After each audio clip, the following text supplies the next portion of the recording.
Hello people! Akala nyo talaga walang voice over ito, no?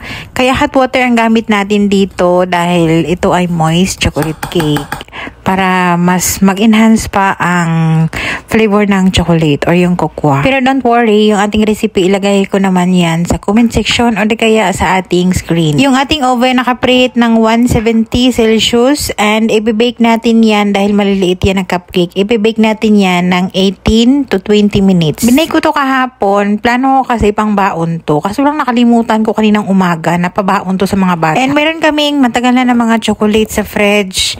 Yung mga amo ko pagka ganito hindi na nila ginagalaw. Ang sabi niya, ang dami kayang binigay mo nung nakarang araw na mga chocolates. And hindi yan nagagalaw din. Alangan naman lantakan din namin ni Belle yan.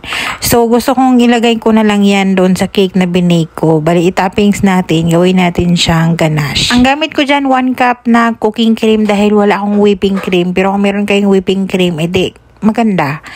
And isisimmer lang natin yan. Hindi talaga yan kukulo. Hindi dapat kumulo.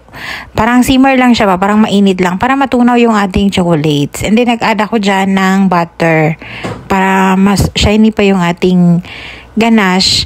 Yung ating chocolate dyan, meron yung mga nuts. Pero okay lang yan. At least mapakinabangan pa. O, pwede nyo na tong pang sauce sa churros o di kaya sa pancake. Yung cupcake kanina, gusto ko talaga yung chocolate na to ma-absorb dito sa cupcake. Kaya ang ginawa ko, tinusok-tusok ko sa stick para papasok siya sa loob. Yung mga alaga dito, pati yung mga amo namin, hindi sila mahilig sa chocolates na cake. Kaya napansin nyo, pag gagawa ko ng cake, it's either lemon or vanilla. Kung ano lang yung favorite nila.